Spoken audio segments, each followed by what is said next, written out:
the cinema is a magical space.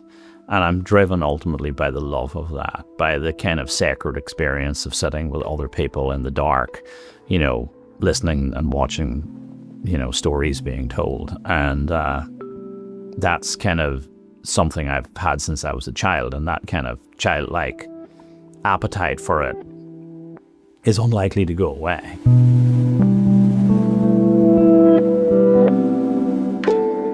Hi, my name is Brian Kirk. I'm the director of Dead of Winter, starring Emma Thompson, which is here at the Cologne Film Festival, and I'm very happy to be here with it. Thank you.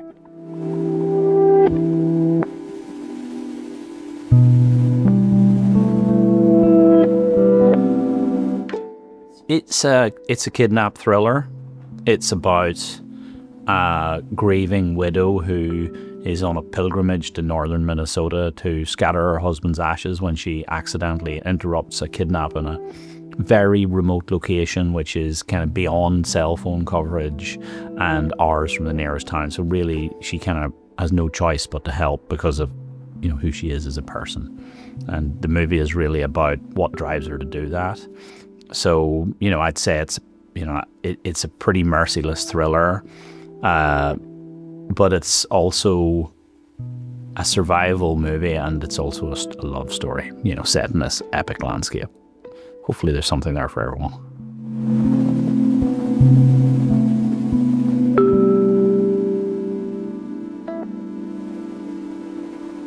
I mean, obviously, every movie evolves enormously and beyond all recognition due to the participation of the enormous number of people in it, but not least, the star. And when you have a star as starry as Emma, that's quite a bit.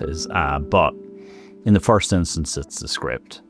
I read the script a couple of years ago. It was pretty fully formed, actually, when it came to me. We did work on it subsequently, but the heart of it was there.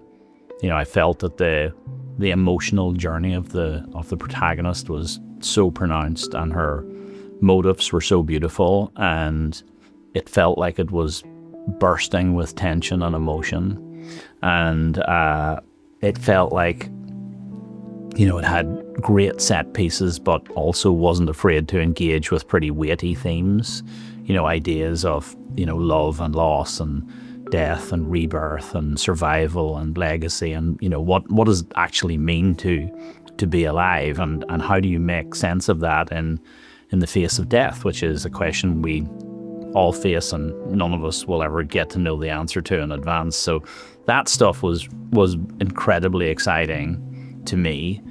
And once we engaged Emma, it became something else, because she brings such quality both as an actor and as a storyteller. I mean, I think she's been nominated for an Oscar 5 times. She's certainly won twice, both as an actor and as a writer. So, we both connected around the idea of this woman and the burden she was carrying, the burden of loss that she was carrying, but also the well of strength that gave her to draw from, So, and that was very meaningful to me, as it was to her. And, her, the kind of the sort of stature and intelligence and integrity and humanity and humor that she brings to everything became transformative. And then as we began to take the story out into the world and to cast other roles, to find other personalities, to build the family of the movie, and also to engage with the character of the natural world, then it really took on a life of its own, which hopefully is there for all to see.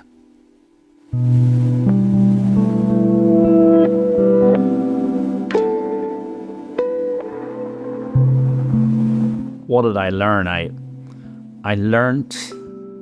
went into it because I was fascinated by meeting this character and almost in a fog of grief, and how jeopardy was reawakening, how it jolted her back to the present tense so aggressively. And it's that classic thing of the problem becoming the problem of the story becoming the opportunity for the character, and answering the dramatic crisis answering emotional needs. So structurally, it was very beautiful. But actually, as we went into it, what I discovered, much to my relief, was that it was a love story more than it was a story about grief. And the grief existed because of the love, and that actually, as well, that love created endurance, and that, that it's kind of like the journey of someone's life is not about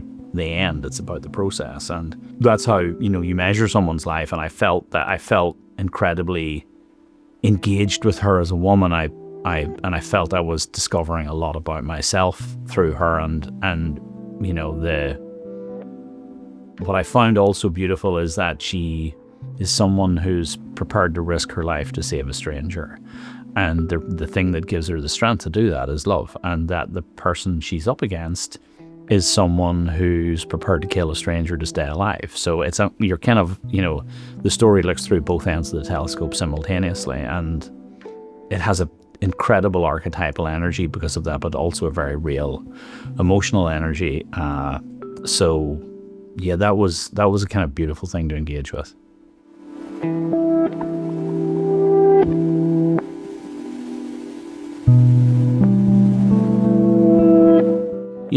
Firstly through conversation, but also really through physical preparation, and kind of, I went to Minnesota and spent a long time scouting there and looking around and going on the journey that the character went on, and meeting amazing people from the writers' families. The two writers are native Minnesotans, and the characters in the movie drew very heavily from their family. I think particularly from Dalton's grandmother, and also from their great grandfather. The story of him carrying on through the snow is actually true.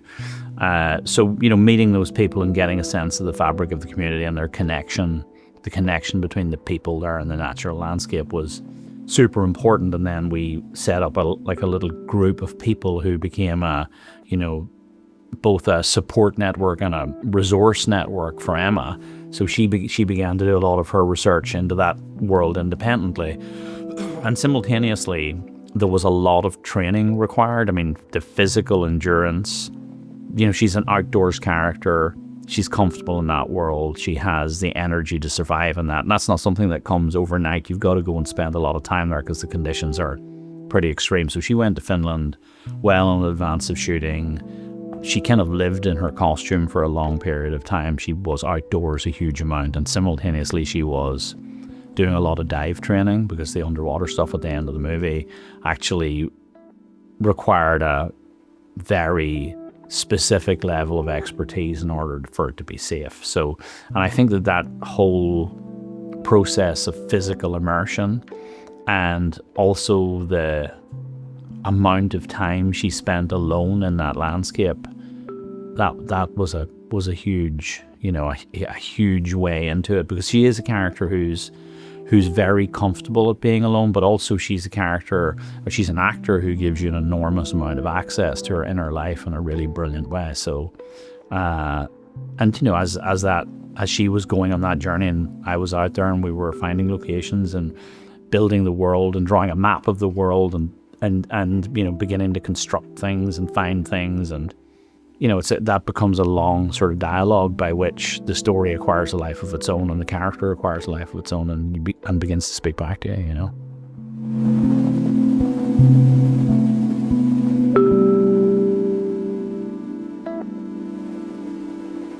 Yeah, I think the key to that was to go on the journey with the character, and to offer an experience of the world as it feels to her as a human being. And we were, of course, aware of the fact that, it is a thriller, but it's, it's, as I said at the start, it's character driven. So, and you're trying to discover her rhythms as a woman, and discover that, her journey into the world is prompted by that. And, when the crisis arises, then what you're doing is you're discovering the resources that she has within herself that she wasn't even aware of. And you're also getting to access the deeper well of strength, which is her relationship with her husband. And that kind of created this sort of juxtaposition of warmth and bitter coldness.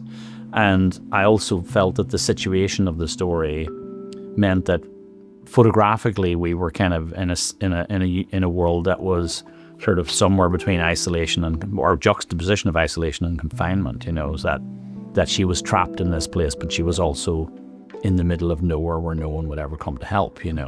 So that was a lot of fun to think about and to develop as well.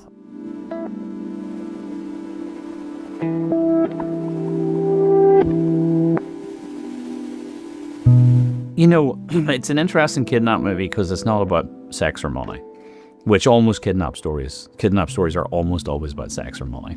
And this one's about wanting to stay alive, which is the ultimate primal impulse. And, and to the extent that you're prepared to kill to do it. And because that's such a relatable thing, and because the purple lady is clearly suffering, I was very, very, very keen that the audience had the opportunity to understand that intimately. And also, I was very keen that the movie should have within it like a study of two contrasting marriages. One that had been kind of joyous and where the union of these two people was more than the sum of its parts, and where it lived on, actually. I mean, I'm not a religious person, but in terms of the spirituality of the movie, it's like her husband does have an afterlife within her. And whereas the other relationship between Purple Lady and Camo Jacket is much more transactional, that the Purple Lady she's entered a sort of phase of tunnel vision and kind of become monomaniacal because of her desperation to survive. And in that situation, everyone that she encounters becomes a prop in her story or a tool in her journey. And because he does have a moral reawakening, but it happens too late.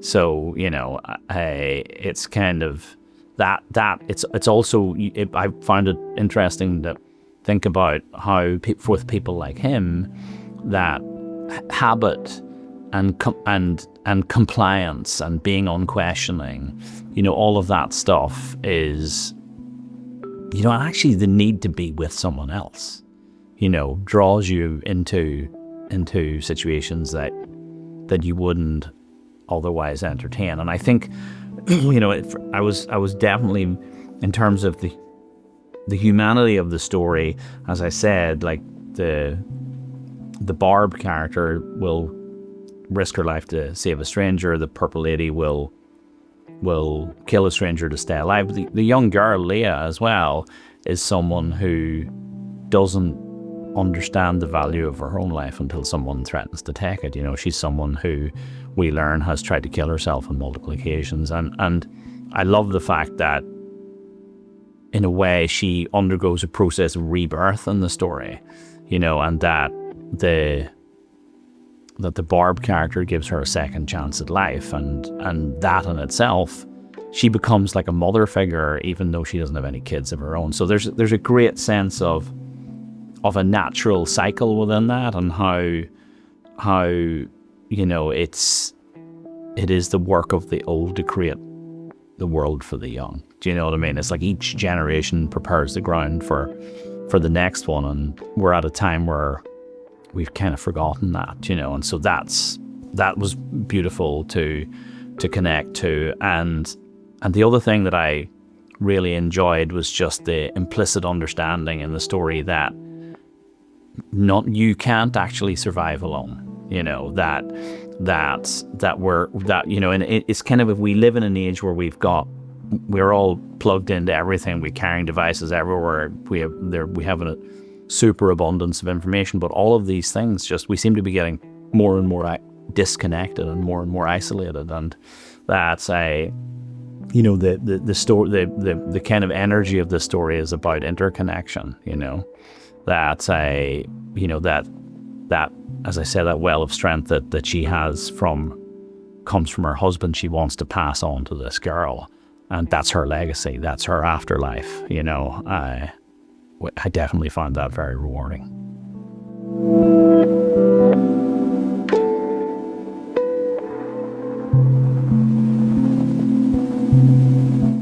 Well, Augenschein were involved in the project before I was. It was brought to me by John Berg and Greg Silverman, two American producers who I had known from their days at Warner Brothers, and they were already partnered with Augenschein. And I remember reading the script and thinking, how's this going to work? I can't understand how you can make this movie in Germany. But they, of course, already had the idea, which was a phenomenal one, of going to Finland. And when I scouted Minnesota, I realized that so much of Minnesota was actually settled by Finns and Germans. And there's such a cultural overlap between Finland and Minnesota. It's really quite incredible. Right down to their love of saunas. When we were scouting the movie and when we were retracing the journey that Barb would have taken in the story, we actually realized that we were in the northern part of Minnesota is actually called Finland. So, and I took a photograph and sent it to Emma. We were on this highway and it said Finland 16 miles. So it was actually really, there was something very organic in the connection between the two places. And I remember when we were stopping at gas stations as we went to see the ones that had sold live bait and looking at tackle shops and stuff like that. And I took a photograph of this one gas station and its configuration on the road, and I it was on a crossroads and it was kind of had a big highway and a smaller intersecting road, and it felt like one of the sort of last outposts of civilization. And it had a very particular architectural texture as well. It was just a gas station, but and I took a photograph of it and sent it to the Finnish location manager. And when we did our first scout, the first gas station he took me to was literally exactly the same, on the same type of land. Where the roads were in the same relationship. The fabric of the building was the same. The only thing we had to change was the signage. So that was amazing. And actually the other thing is that, the vegetation is the same. The balance of the vegetation is the same. Both countries are this, or both Minnesota and Finland are like these enormous sponges. They're full of lakes, thousands of them. And, some of them are hundreds of miles long. So the lake that we actually shot on, the showdown, was about 75 miles long. So when you some of the close-ups have that enormous stretch of distance behind them. And we actually found that we needed to locate ourselves on parts of the lake that had islands, because if you didn't have distance markers, your brain just couldn't, you couldn't read it, that was, so that was extraordinary. And it was incredibly important for the film that the characters were dwarfed by the landscape. It's in some ways it's almost like a modern Western, and that you have this the structure is kind of almost mythical. The archetypes are almost mythical. There's long periods without dialogue, and then there's sudden explosions of violence. And so it really does have that type of timeless resonance that we then wanted to stir up with a very present tense energy of the thriller and the real intimacy of her emotional experience.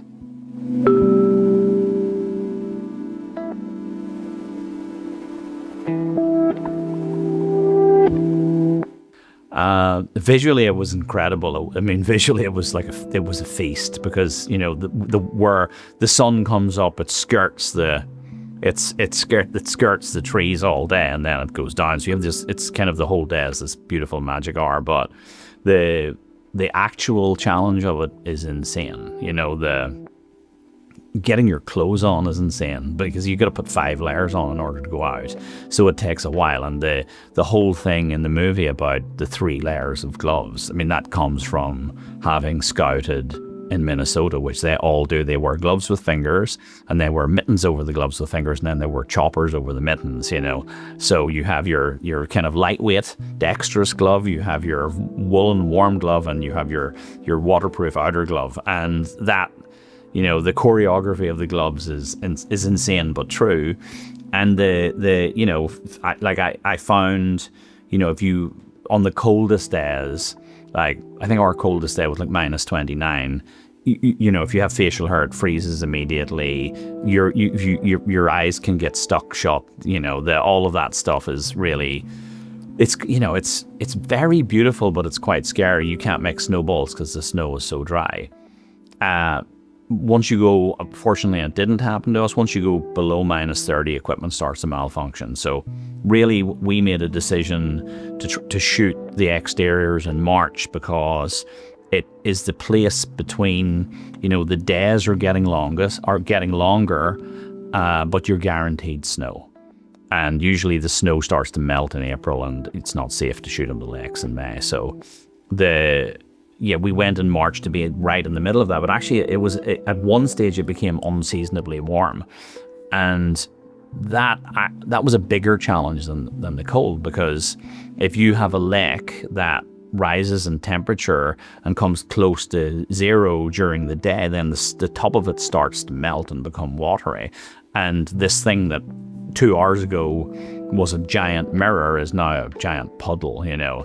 And then it'll freeze again overnight, and sometimes snow will fall and it will be a totally different shape. So, you know, I was very pleased to be able to say to John Berg when he arrived over from LA, please grab a shovel, we need you to clear some snow. And as he started shoveling, I said, I bet you didn't have to do this at Warner Brothers. And at night we would drill holes in the surface of the lake and pump water onto the lake so that it would freeze in a flat shape and be the same as it was the day before. So the maintenance of that, the snow maintenance, the fact that you had to, if you've got 8 feet of snow, you can't walk on it. It has to be compressed or you'll just sink. You know, so everywhere we wanted to go, we would go out, we'd scout in snowshoes, we would figure out the movements of the characters, we'd figure out the movement of the camera, and then the snow team would go in and compress it overnight so that it would be something that you could physically work on, you know. And obviously between every take, you had to go out and scatter fresh snow. And so it's very slow and very arduous and requires a lot of patience, but it's also something that makes you think very hard about what is the function of each moment in each scene and what is the function of each shot in each scene. And, you know, we were definitely very fortunate in that respect to have, you know, actors of the quality that we did, especially Emma, because, you know, you really don't want to be doing things over and over and over, because everyone gets cold, and when the light goes, the light goes. You can't request an extra half hour, you can't run an hour over, it's dark. And the other thing is that in terms of lighting, you know, what was really beautiful is that all of the exteriors of the movie, barring, you know, a couple of night moments, were shot with natural light. So it was all about, you know, negative, taking the bounce out of the light and controlling the way it hit the actors, but it's all natural light. And that's a kind of spectacular experience as a filmmaker.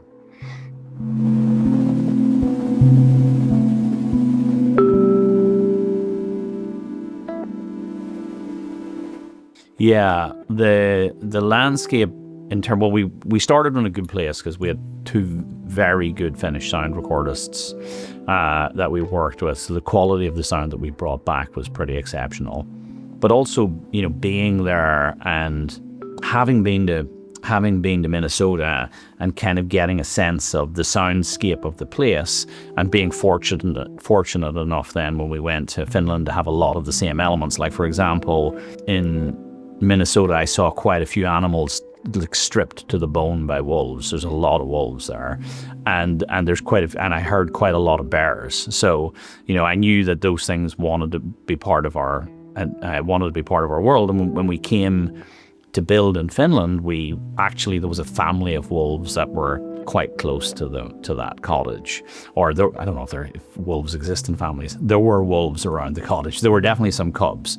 So we were again, it augmented the reality in that respect, and then when it came to the building of the sound landscape, we were kind of also aware of the experience from the experience of being there, of like the weight of the snow and the trees and the groaning that produces, and the sense of being in the belly of a beast, even though you're in the middle of nowhere. That was kind of something that we definitely wanted to take home with us. The other thing that we very definitely took home with us was when John Berg and I were in somewhere, I can't remember what the little town was, somewhere in northern Minnesota, and it was the place where the first lake had frozen over, so it's quite far north, and so people will flock to that area to go ice fishing. And we went and we saw like people walking out with their kids, and this guy with his kid, and he had these hooks around his neck, which everyone wears. And I asked him what they were for, and he said it's like when you fall in the ice, you stick, or when you go through the ice, you put the hooks in and you haul yourself back out. And I asked him had he been through the ice many times, and he was like, yeah, I went in yesterday because the lake wasn't fully frozen and I just couldn't wait. And there he was back out the next day with his little kid to go out. And as we were having this conversation, John and I walked, I don't know, like maybe it felt like about a mile out on the ice. And we were meeting these various people and chatting to them, and we heard this almighty rumble. And I was frankly terrified, and no one else, well, as was John, but no one else paid it any heed. And I inquired as to what it was, and it was the movement of air underneath the ice. And it's so big and so bassy and so kind of, it's very all-consuming. And so when we went back to where we were staying that night, we called Dalton and Nick and said, man, this happened today, and we need to put this in the script. So that's the first date. That's what happened. And then when we went to Finland and we were scouting the movie, and when we wandered out onto the ice and we were talking to the crew about this will happen, that will happen, the ice hut will be here, we heard the same rumble. And it was hilarious, because I was standing there looking at all of these like dozens of terrified faces, and I was like the only one who knew what it was, and I was like, it's okay guys, it's just the movement of air under the ice. So yeah, that was pretty that was in terms of the sound, it's again just a sense of like how natural that world is, but how alien it is to us. And, that for me, it was, like I say, about trying to capture the sense of cycles of death and rebirth, and how, because even within the story of the movie, which it's a cycle of, it's a journey from early morning into dark night and rebirth in the following morning. And shooting that scene at sunrise actually was super challenging, but that was something that sound contributed to enormously. And with Volker, I had worked with Volker previously on The Day of the Jackal, and been lucky enough to know him for a while, and I loved the intensity and the boldness of the score for All Quiet on the Western Front, and I said I wanted something that would jolt my expectations in the same way. I didn't want to make a gentle movie about a woman in the latter half of her, or the last chapter of her life, contemplating the end of it. I wanted to make something that was about someone who was ferociously alive, but also understood the value of that, and understood that it's okay to let go of it under certain circumstances. So we talked about that a lot, and about primal textures, and we kind of talked about Minnesotan Minnesotan music, and actually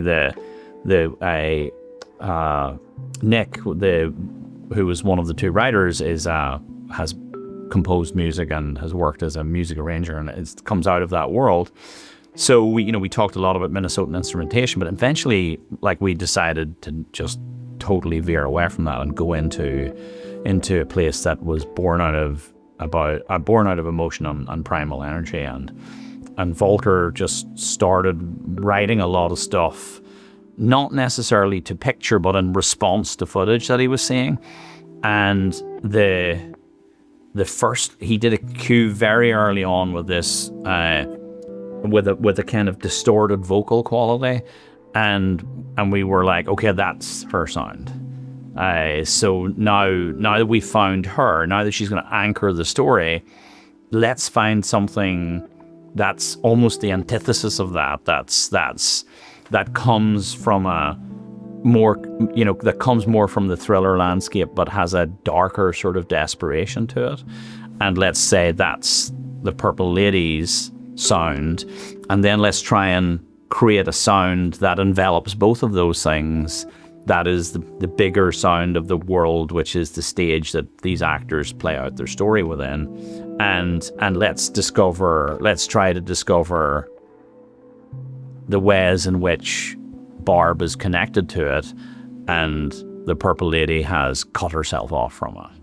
So that was, it's what I do love about working with somebody like Volker, though, is that you start off in this world of words, but you quickly move into a world of pictures and a world of sounds, and it's very non-verbal, and you're trying to articulate your emotional response to it and hope that the audience will feel the same. But it's an instance. It's one of the reasons why I love filmmaking, and it's because the written spoken word are part of it, but only part of it.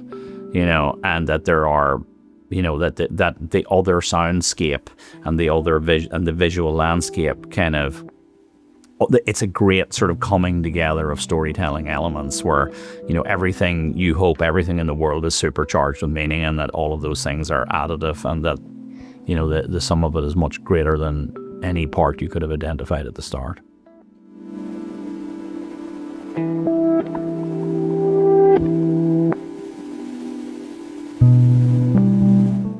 Well, I've already had the good fortune to talk to people who've seen it in the cinema. I was in New York when it opened in the US, and also I wasn't in the UK when it opened there, but obviously I have friends and family there, and in Ireland, and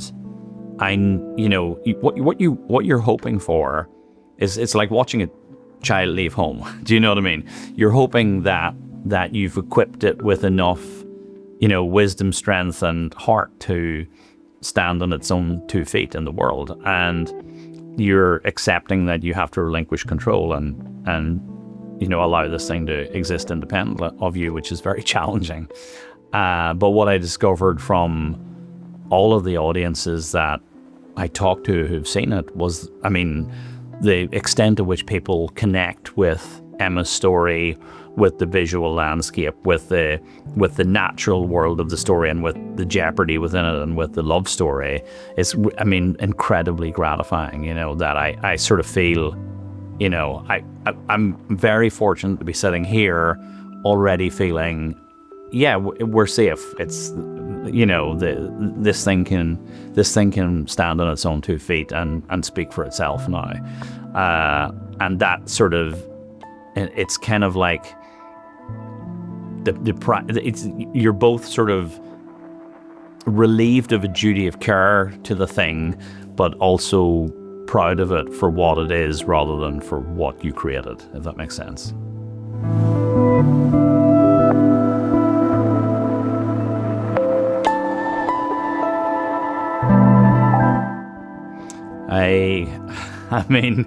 That's a really good question, and I think that if I could answer it, I would be less driven, But I think ultimately, we're all trying to understand ourselves and our place in the world, and the changing nature of the world that we live in, and the changing nature of ourselves. It's kind of like we're in flux internally, and in a place that's in flux externally, and there's a kind of endless dialogue between those elements. And I think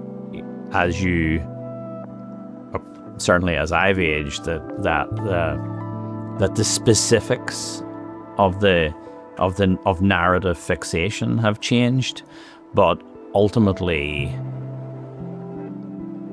I think that for me, the cinema is a magical space, and I'm driven ultimately by the love of that, by the kind of sacred experience of sitting with other people in the dark, listening and watching, stories being told. And that's kind of something I've had since I was a child, and that kind of childlike appetite for it is unlikely to go away. I talked to a really great actor one time who had worked with some masterful directors. He'd worked with Herzog and Coppola and Scorsese, and Sam Mendes, and I said to him, what do these people have in common? And he said, they're all children. So, I think the minute we grow up, we're lost.